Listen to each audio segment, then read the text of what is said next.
사람 미워해 본 적 있으십니까? 다 착하셔가지고 사람 미워한 적 없으십니까? 저는 사람 미워해 본 적이 있습니다.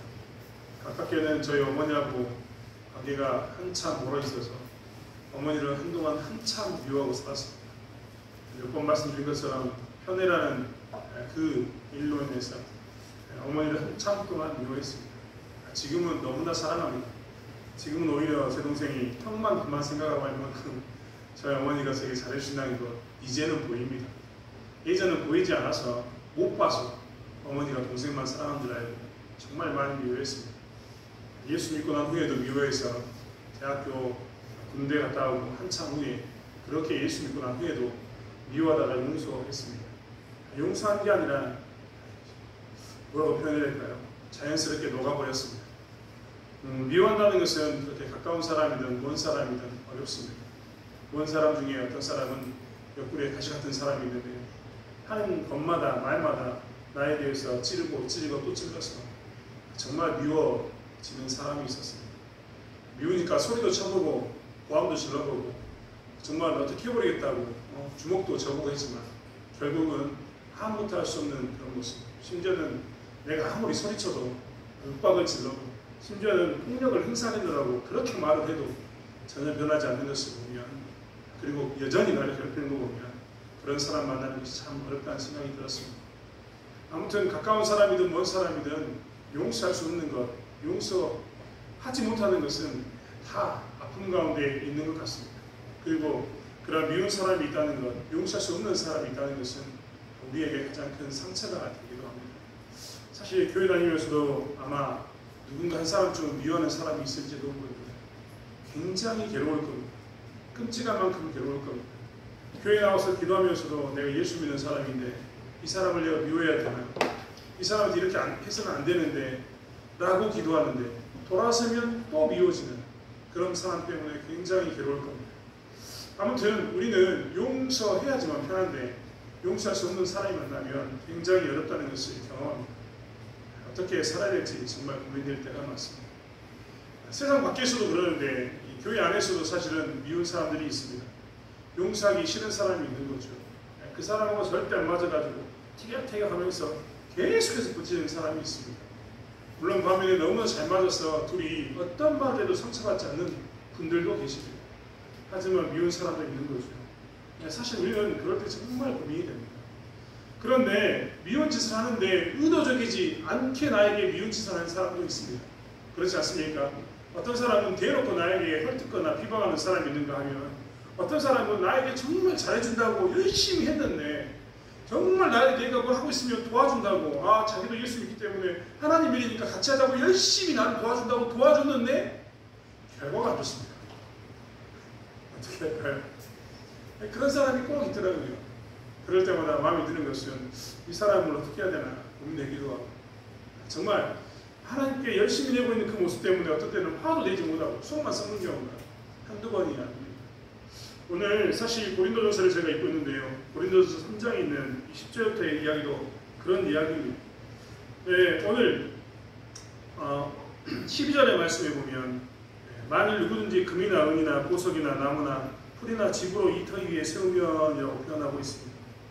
분명히 성경은 사도 바울은 고린도교에 편지 쓰면서 우리는 예수 그리스도의 터 위에 교회를 세워가고 있다.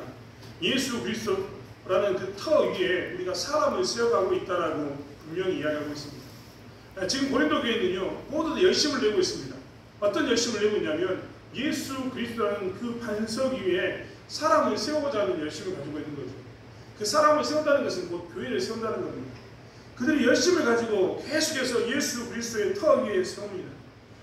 오늘 11절에 이야기된 것처럼 이 닦아둔 것 외에 능히 다른 터를 닦아둘 자가 없으니 이 터는 곧 예수 그리스도라고 이야기했던 것처럼 이 고린도교에 있는 사람들은 사도 바울의 이 말에 따라서 예수 그리스도라는 터 위에 정말 열심히 사람을 세웠습니다. 왜 그렇게 사람을 세웠느냐? 자기가 예수를 믿고 나니까 너무 좋아서 정말 이방인 가운데 살았지만 예수 믿고 나니까 너무 좋아서 그럼 나도 이제 내가 아는 예수 위에 사람들을 세워야겠다.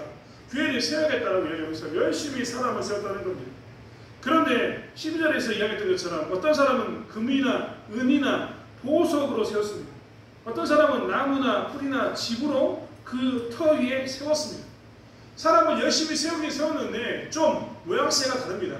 어떤 사람은 은, 금, 보석이고 어떤 사람은 나무나 풀이나 집으로 세웠다는 겁니다. 그런데 13절에서 이야기하는 것처럼 이 세웠던 예수 그리스도 안에서 그 반석 위에 사람을 세우고 교회를 세웠던 그 사람들에 대한 열심은 곧 공적이 나타납니다. 공적이라는 게 뭡니까? 성과가 나타나는 거죠. 누가 잘했고 누가 못했고 결과물이 나타난다는 이야기입니다. 그날의 공적이 밝혀지는데 밝혀지는 그 공적이 밝혀지는 그 사건은 뭐냐면 불이 임했을 때라고 이야기하고 있습니다. 불이라는 것은 무엇이겠습니까? 어떤 때는 불이라는 것이 그들에게 경제적, 사회적, 정치적인 어려움을 가져오는 그들의 삶을 흔들어 놓은 그런 일일 겁니다. 오늘 그 우리 각 사람의 공적이 어떠한 것을 시험할 것입니다 라고 표현했던 것처럼 이 불은 사람을 흔들어서 시험할 수 있는 그런 불이라는 겁니다. 그런데 누구든지 그 공적이 불타면 해를 받는다라고 이야기했는데 이 해를 받은 사람들 중에 그럼 불타서 없어진 사람은 누구냐라고 이야기하는 겁니다. 사실 우리가 알고 있는 금이나 은이나 보석 같은 사람은 똑같이 반석 위에 세웠는데 이 사람은 불이 탔음에도 불구하고 여전히 그 공로가 그대로 남아있습니다. 반면에 풀이나 집으로 나무로 지은 사람들은 어떻게 되느냐? 그들이 예수 그리스도의 터 위에 분명히 교회를 세운다고 사람을 세웠는데 그들은 모든 공적이 사라지고 아무것도 남지 않았습니다. 한 사람 자기가 예수를 믿었기 때문에 이 예수 믿는 사람으로서 자기는 어떻게 하냐면 교회를 세운다라고 열심히 세웠다는 겁니다. 그런데 불이 임해보니까 없습니다. 아무것도 자기 삶에 남아있는 게 없습니다. 정말 답답했을 것 같습니다. 그렇지 않습니까? 이 말을 좀 쉽게 설명하면 이런 겁니다. 내가 예수 믿고 난 다음에 교회 안에서 만나는 사람들과 함께 우리가 함께 뜨겁게 신앙생활을 해보자. 이렇게 하는 게 하나님의 뜻이다라고 이야기하면서 열심히 그 사람들과 함께 신앙생활을 했다는 겁니다. 그런데 딱 그 사람들과 함께 신앙생활을 했던 그 삶 가운데 시험이 찾아오니까 나를 흔드는 일이 나타나니까 어떻게 되냐면 나와 함께 있던 사람들이 다 교회를 떠났습니다. 우리가 이렇게 해보자라고 했던 사람들이 다 예수를 떠났습니다. 밤에 내 주변에 고개를 돌려보니까 어떤 사람은 그 사람도 예수의 이 교회 안에서 예수 그리스도의 반석 위에 사람을 세웠는데 그 사람과 함께 했던 사람들은 하나도 무너진 사람이 없는 겁니다. 든든히 서 있는 겁니다. 그것에 대해서 이야기하고 있습니다. 누가 바르게 세운 것인가? 누가 바르게 세운 것인가 살펴보라는 겁니다. 사실 우리는 이 세운 사람, 비록 풀과 집으로 사람을 세워서 그 시험이 찾아왔을 때 모든 것이 사라지고 자기 혼자만 남아있던 이 사람도 구원받는다는 것은 너무나 잘 알고 있습니다. 그 사람도 구원을 받을 겁니다. 하지만 공적이 다 불타버렸다라고 이야기하면서 도대체 그 공적은 어디로 갔느냐라고 이야기하는 겁니다. 사실 우리는 지난 시간에도 말씀을 봤지만 고린도전서 3장 이전에 사람들이 팔을 나눠서 이야기했습니다. 나는 아볼로에게, 나는 게바에게, 나는 지금 바울에게 이렇게 이야기하면서 그들이 뭘 자랑했습니까? 내가 배운 지식이 있는데, 내가 배운 것이 있는데라고 이야기하면서 그들이 이야기했습니다. 심지어는 주변에 있는 수많은 대학에서 웅변수를 배우고 그들 스스로 수사학이라고 이야기하는 학문을 배워와서 교회 안에도 어떻게 했냐면 교회 안에서도 웅변수를 잘해서 그 사람들을 세우려고 했습니다. 이 수사학을 잘 가르쳐서 심지어는 처세술을 잘 가르쳐서 말 싸움하는 그 기술을 잘 가르쳐서 그 사람들을 세우려고 했던 겁니다. 이러한 사람들의 모습들이 어떻게 됐습니까? 싹 사라진 겁니다. 이렇게 처세술이나 수사학이나 웅변술이나 당시에 가지고 있었던 그 학문을 가지고 이 예수의 터전 안에서 무엇인가 세우려고 했던 그 일들을 했던 사람들은요 싹 무너졌다는 겁니다. 그런 사람들은 불이 찾아오면 어떻게 된다고요? 다 무너진다라고 이야기한 겁니다. 이런 상황이 되면 어떻게 할 것인가를 묻고 있습니다. 굉장히 만약에 제가 됐다면 굉장히 부끄러울 것 같습니다. 저와 함께 신앙생활을 열심히 하고 우리가 이런 방법으로 즉 공부를 열심히 해가지고 세상의 방법으로 교회를 한번 세워보자. 우리가 정말 이런 식으로 한번 해보자라고 이야기했는데 성도가 아무것도 없이 내 주변의 사람들이 다 무너졌다면 저는 굉장히 창피할 것 같습니다. 사실 목회자로서 이런 유혹을 굉장히 많이 받습니다. 왜 많이 받느냐? 교회 가면요 이 목회자로서 있으면요 수많은 세미나 한다라고 이 소식이 들려옵니다. 세미나의 내용은 뭐냐면 이렇게 하면 교회가 성장한다. 이렇게 하면 교회가 부흥한다. 이렇게 하면 소위 말하는 이렇게 하면 대박이 난다라는 이야기입니다. 무엇이 대박인지 모르지만 아무튼 그렇게 사람들이 많아지는 교회가 될 거라고 이야기합니다. 그러면 그 자리에 가서 들어보면요 대부분 사람들이 이야기하는 것은 기업가의 정신입니다. 기업가의 정신. 세상에서 배울 수 있는 일반 학문도요, 우리가 리더십 가운데 배울 수 있는 게 있습니다. 하지만 그들이 이야기하는 건요, 교회를 마치 무엇처럼 꾸리기를 원하냐면 기업처럼 꾸리기를 원합니다. 이 사장과 오너의 마인드를 가지고 기업을 꾸려라. 이럴 때는 이렇게 해야 된다고 가르쳐주는 모든 내용은 마치 기업을 운영하는 것처럼 이야기합니다. 그래서 조직을 만들고 조직이 안 되면 그 사람을 내치고 이런 이야기를 하고 있습니다. 이렇게 하면 교회가 부흥한다. 이렇게 하면 교회가 성장한다 이야기했던 그 세미나 중에 많은 부분은 그래서 어떤 때는요, 이 기업가의 정신을 가질 때가 너무 많고 어떤 때는 이야기하기를 이제 교회가 좀 적당히 크면은 교회를 땅을 팔고 다른 데 땅을 사가지고 그쪽으로 옮겨라. 소위 말하는 부동산의 원리를 이용해가지고 교회를 성장시키는 그런 이야기도 정말 많이 듣습니다. 이런 이야기를 들으면 목회자인 저도요, 혹할 때가 있습니다. 안 그럴 것 같습니까? 우리 권사님 정말 기대해 주셔서 감사한데 사실 목회자의 위치가 굉장히 중요하지 않습니까? 저는 굉장히 개인적으로 제 위치가 굉장히 중요하다고 생각합니다. 교회의 대표로서 누가 되지 않으려고 굉장히 조심하고 삽니다. 그런데 교회의 대표로서 어떤 모임에 가잖아요. 이 고약스러운 질문을 참 많이 합니다. 교회가 어디 있습니까? 교회가 어디 있는가? 저기 영광 분담에 있다라고 이야기합니다. 근데 중요한 것은 그 다음입니다. 교회가 성도는 얼마나 됩니까? 라고 묻습니다. 심지어는 재정은 얼마나 됩니까? 1년 예산 얼마나 됩니까? 묻는 분도 있습니다. 아주 고약스럽죠. 그럴 때는 이야기합니다. 떳떳하게 이야기합니다. 뭐 하나님께 주신 대로 되고 그 사람에 대해서 이야기합니다. 그런데 중요한 것은 그것을 통해서 사람들을 잣대질합니다. 소위 말하는 많은 성도가 모이면 이분은 목회가 참 탁월하시고 잘하는 분이시다 라고 이야기한다는 겁니다. 그러면 나도 모르는 사이에 어떤 마음이 들 것 같습니까? 저도 잘하는 사람이 되고 싶죠. 제 안에 한쪽에 속물이 여전히 남아있습니다. 그런 유혹이 들을 때마다 기업가의 정신으로 일하고 싶고 어떤 그 부동산, 땅을 사가지고 내가 성장시키는 어떤 그런 일을 하고 싶은 겁니다. 신도시가 개발되면 교회를 팔아가지고 이 교회를 팔고 신도시에 가가지고 교회를 먼저 개척해서 그 교회를 통해 성장시키는 이런 일을 하고 싶은 거죠. 하지만 오늘 성경의 말을 이해한다면 그랬던 일들 가운데 만약에 정말 기업가의 정신으로 꾸리고 이 부동산의 원리로 교회를 꾸리고 혹은 어떤 새로운 땅에 가서 사람 많은 곳에 물론 그것도 방법이겠습니다만 그런 식으로 모든 사람이 하는 것은 뭘로 하는 것과 같냐면 나무와 집, 이 풀로 집을 짓는 것과 같다라고 이야기하고 있습니다. 안 그렇겠습니까? 저는 제 주변에 많은 사람들이요 그렇게 하다가 실패한 경우도 정말 많이 듣는데 대부분 성도들이 떠납니다. 홀로 나중에 힘들게 신앙생활 하시는 분들 너무나 많습니다. 만약에 제가 그렇게 된다면 저에게는 굉장히 큰 부끄러움이 될 것 같습니다. 성경이 바로 그것을 이야기하고 있습니다. 우리는요 교회를 세우면서도요 우리도 그런 유혹에 빠질 수가 있습니다. 목회자만 그런 유혹에 빠질 것 같습니까? 여러분 이 전도할 때 어떤 유혹에 빠집니까? 전도할 때 우리가 뭐라고 이야기합니까? 교회가 복 받는다고 이야기하시죠. 그게 복 받습니다. 그 문제는 교회 가서 기도하면 낫는다. 그렇게 이야기해야죠. 그래 풀립니다. 아멘입니다. 저는 그렇게 풀릴 줄 믿습니다. 그런데요 그게 다가 아니지 않습니까? 근데 교회 다니면 복 받는다. 이게 다가 아니지 않습니까? 교회 그 문제는 교회 가면 풀린다. 이게 다가 아니지 않습니까? 우리가 이야기할 것은 뭐냐면 너는 예수를 믿어야 되고 네가 그 문제가 풀리지 않아도 예수를 믿어야 되고 네가 복을 받지 않아도 예수를 믿어야 되고 삶 가운데 어떤 것을 우선 네가 지금 가장 필요해서 우선시되는 어떤 것이 있을지라도 그게 내게 주어지지 않아도 네가 예수 믿기를 원한다. 이렇게 이야기하는 게 사실 이 그리스도인으로서 바르게 가르치는 것 아니겠습니까? 우리 또한 이 속이는 모습으로 그것이 다 되긴 되지만 그것이 다인 것처럼 이야기하는 것은 우리 또한 잘못된 모습 가운데 신앙을 세우는 겁니다. 그렇지 않습니까? 교회 안에서 우리가 격리하고 서로 세워갈 때 먼저 된 자로서 우리가 다음 사람을 세울 때 뭐라고 이야기해야 됩니까? 그들을 위해서 기도하면서 함께 해야 되지만 우리가 나무와 집을 가지고 세우는 것처럼 반석 위에 세우는데 세상의 경영 방식이나 땅을 사는 모습이나 이런 이야기 해야 되겠습니까? 제가 섬기던 교회에서 한 집사님이요 저기 와가지고 이야기를 한 적이 있었습니다.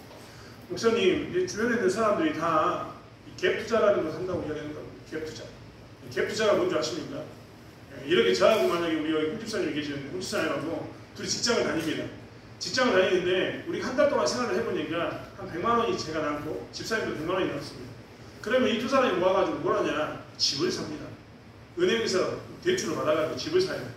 집을 사가지고 이자를 우리가 내고 있는 거죠. 그럼 어떻게 되겠습니까? 나중에 땅값이 아파트값이 올라가면 그 아파트를 팝니다. 그리고 둘이 나눠갔습니다. 자기 집이 있음에도 불구하고 이런 갭투자에 대해서 이야기하더라고요. 그 집사님이 와가지고 저에게 하는 이야기가, 목사님, 갭투자 주변에 있는 사람들이 너무나 많이 하는데 이거 해야 됩니까 말아야 됩니까? 라고 이야기하더라고요. 제가 뭐라고 했을 것 같습니까? 집사님, 하든 안 하든 상관없는데요. 교회 안에서 그것을 가지고 사람들을 모으고 교회 안에서 갭투자자라고 이렇게 웃기지 않습니까? 교회에서 집사님하고 집사님이 서로 갭투자자고 모이는 것 자체가 웃긴 건 아닙니까? 목사하고 집사가 모여가지고 우리가 복음을 전하자 이걸 전하는 게 아니라 부동산을 사자라고 이야기하는 것 자체가 얼마나 웃깁니까? 근데 교회 안에서도 이런 경우가 너무나 많다는 겁니다.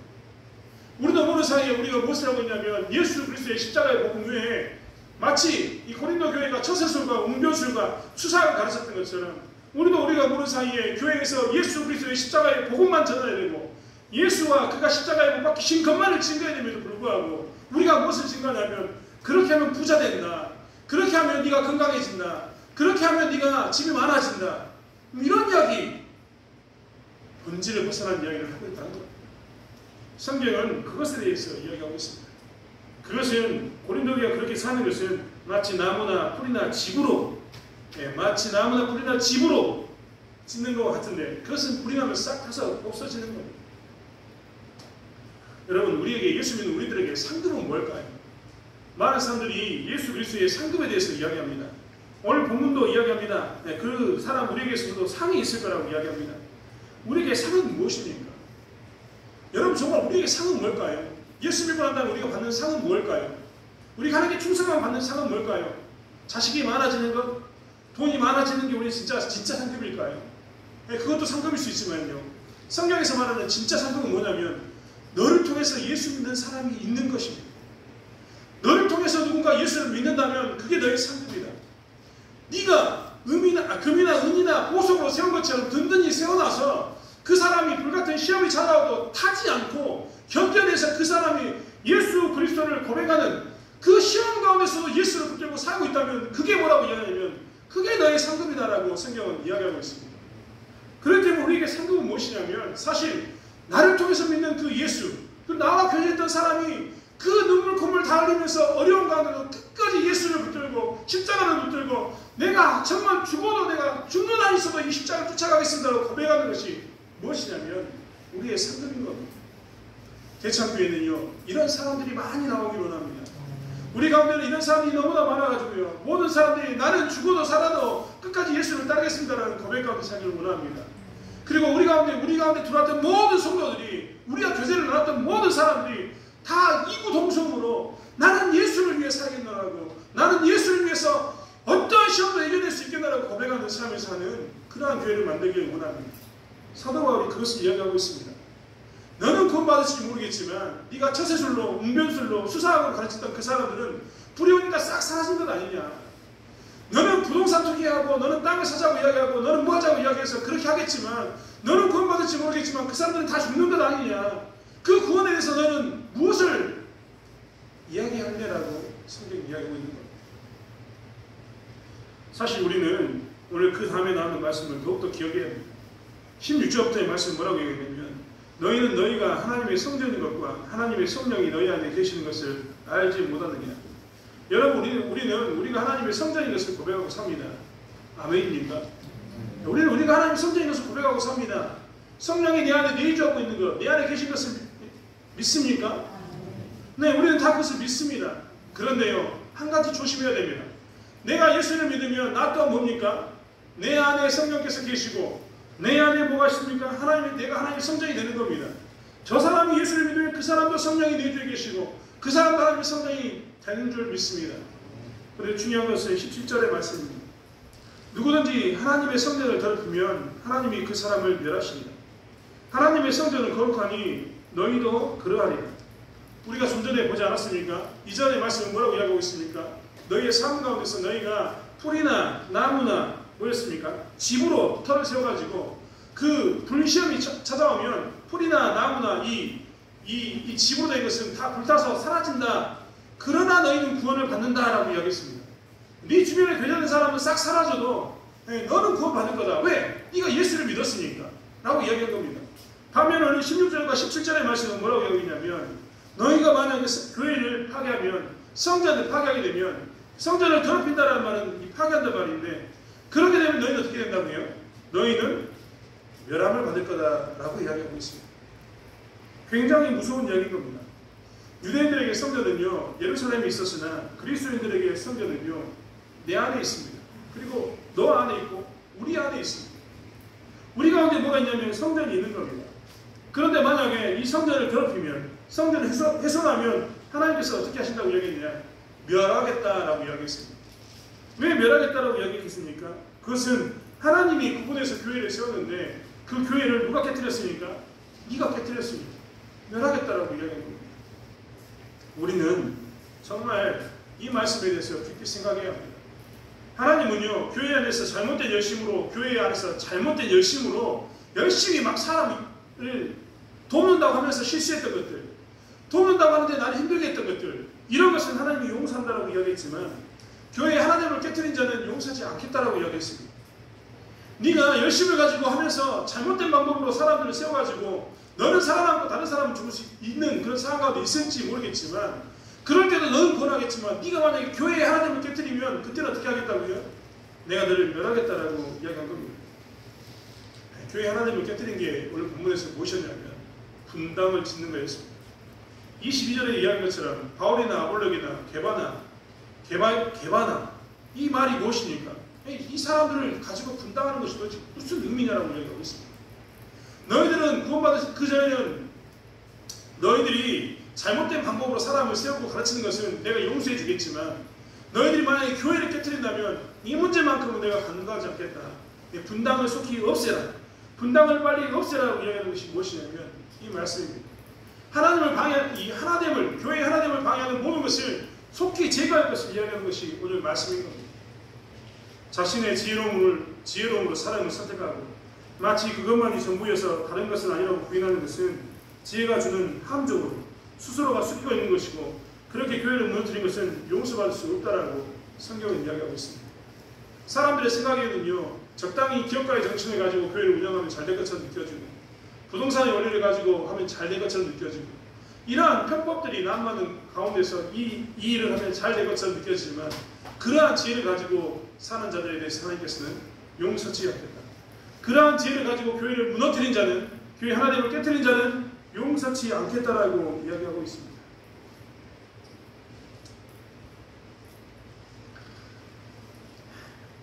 오늘날 교회를 구성하는 우리들은 정말 많은 것을 가지고 살고 있습니다. 늘 부족한 것처럼 보이지만 그것은 절대로 부족한 게 아닙니다. 물질의 풍요와 배움, 즉 지식의 풍요로움을 우리는 누리고 살고 있습니다. 과거에는 대학교에 들어간 사람이 마을에서 한 명이나 된다고 했다면, 지금은 모든 마을에서 대부분의 사람들은 대학교에 진학해서 공부합니다. 예전에는 집에 TV 있는 집이 드물었지만, 그래서 TV 있는 집으로 가서 TV를 함께 모여서 봤지만, 지금은 집에 TV 없는 사람이 없습니다. 컴퓨터가 처음 나왔을 때 컴퓨터가 고가였지만 지금은 어지간하면 집에 다 컴퓨터를 한 대씩은 가지고 있습니다. 한 대가 뭡니까? 개인적으로 2대, 3대를 가지고 있는 집도 허다합니다. 그만큼 우리는 잘 살고 있습니다. 심지어는 쌀이 넘쳐나서 이제 쌀로 술도 만들어도 되고 쌀로 사료를 만들려고 허용할 만큼 풍요로운 가운데 살고 있습니다. 단지 나보다 잘 사는 사람, 그리고 광고에서 나오는 최신형의 물건을 소유하지 못한 것이 우리로 하여금 빈곤을 느끼게 합니다. 이렇게 풍요로운 세상에서 우리는 살고 있습니다. 가난하다, 나는 가지지 못했다고 이야기하지만 되돌아보면 우리는 얼마나 풍요로운 가운데 있는지 모르겠습니다. 이러다 보니까 교회 또한 풍요롭습니다. 교회 또한 풍요롭다 이 말은 뭐냐면 물질적으로도 풍요롭고 배움도 풍요롭습니다.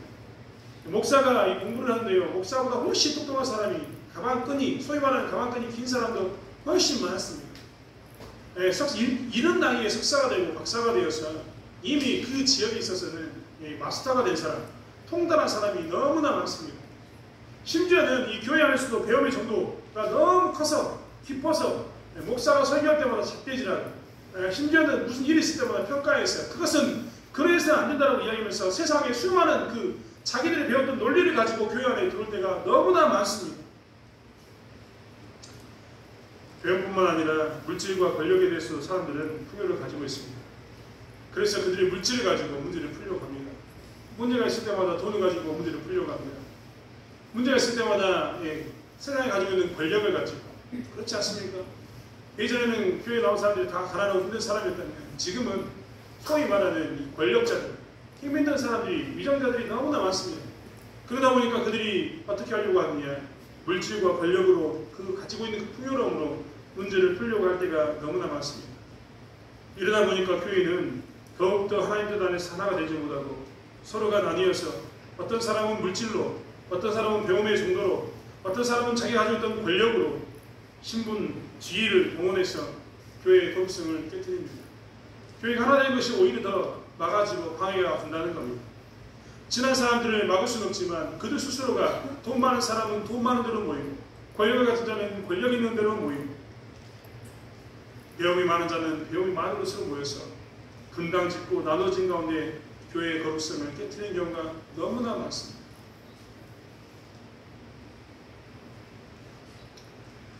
마치 고린도 교회가 은이나 금, 보석, 나무, 풀, 집으로 세워진 교회를 가지고 불 시험을 받았던 것입니다. 아니, 사도 바울이 불로 시험을 받으면 너희 가운데 남을 것이 무엇인가를 이야기했던 것처럼 우리는 오늘날 더 고린도 교회보다 부끄러운 모습 가운데 살고 있는 것이 우리의 현실입니다. 우리는 그렇기 때문에 다시 한번 우리가 생각해야 합니다. 우리는 지금 교회를 어디 위에 세우고 있는가? 이 문제도 많고 탈도 많은 이 교회 가운데 이 문제를 해결할 때 우리는 무엇으로 이 문제를 해결하려고 하는가? 내가 가진 지식이나 내가 가진 권력이나 내가 가진 물질을 아는지 생각해 봐야 합니다. 내가 가진 사람을 통해서 문제를 하려고 있지는 않은지 우리는 생각해 봐야 합니다. 그리고 그 사람들끼리, 해결할 수 있는 사람들끼리 모여서 분당 짓는 것도 우리는 생각해 봐야 합니다. 교회는 다시 한번 말씀드리지만 반석 위에 서야 합니다. 교회는 다시 한번 말씀드리지만 교회의 하나님을 지키기 위해서 희생하고 헌신하고 포기하고, 오직 교회 안에서는 물질이나 권력이나 배움의 정도를 가지고 판단하는 것이 아니라 오직 예수 그리스도의 십자가를 가지고 기도하고 하나님 앞에 고개를 숙이고 손을 내밀므로 문제를 풀어가야 합니다. 그리고 문제가 있을 때마다 돈을 가지고 문제를 해결하려고 하는 자들에게 선포해야 합니다. 그것은 우리에게 무익하다라고 선포하며 우리는 기도하자라고 외쳐야 합니다. 혹이라도 배움을 가지고 지식을 가지고 문제를 해결하려고 하는 자에게는 그것이 하나님의 뜻인가를 살펴보자라고 이야기하고 말씀대로 돌아가서 말씀대로 문제를 푸는 그 삶 가운데 서야 합니다.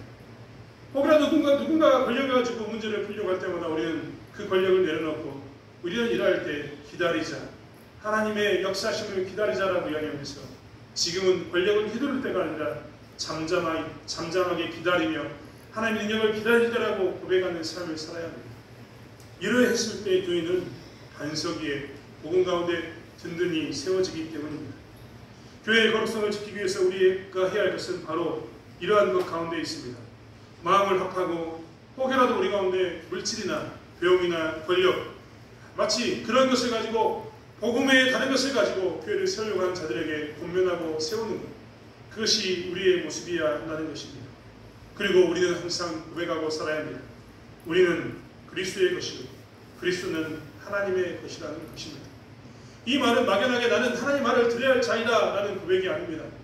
내가 이렇게 문제를 풀어도 나는 그리스도께 속한 것이니 그리스도께서 나에게 가장 지혜로운 방법으로 문제를 풀 것이다 라는 선포입니다. 나는 이렇게 너희들이 보기에는 물질로 풀지 않고 권력으로 풀지 않고 배움으로 풀지 않아서 어리석은 것처럼 보이고 더디가는 것처럼 보이지만 나는 하나님께 속한 것이기 때문에 하나님께서 나에게 가장 최선의 것을 준다는 믿음의 선포인 것입니다.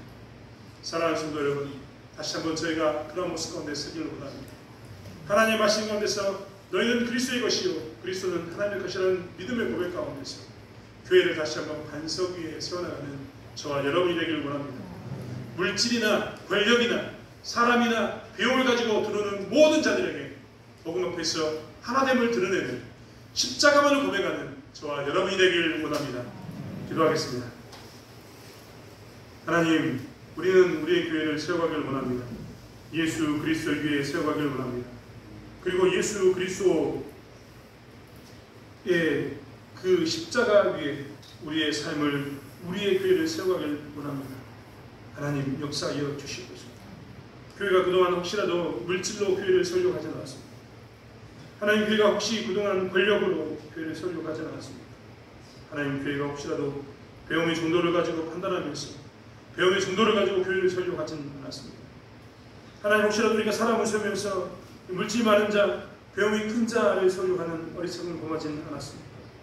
하나님, 우리가 교회를 교회답게 세울 수 있도록 도와주시고, 문제가 있을 때마다 교회의 하나님을 지키기 위해서 안간힘을 쓰면서 우리는 예수 그리스도에게 속한 자, 우리는 하나님에게 속한 자임을 고백하면서 할 수 있는 저희들 되게 하여 주시옵소서. 세상의 방식이 아닌 하나님의 방식으로 교회를 세워나가는 저희들에게 써주실 줄 믿습니다. 대창교회 되게 하실 줄 믿습니다.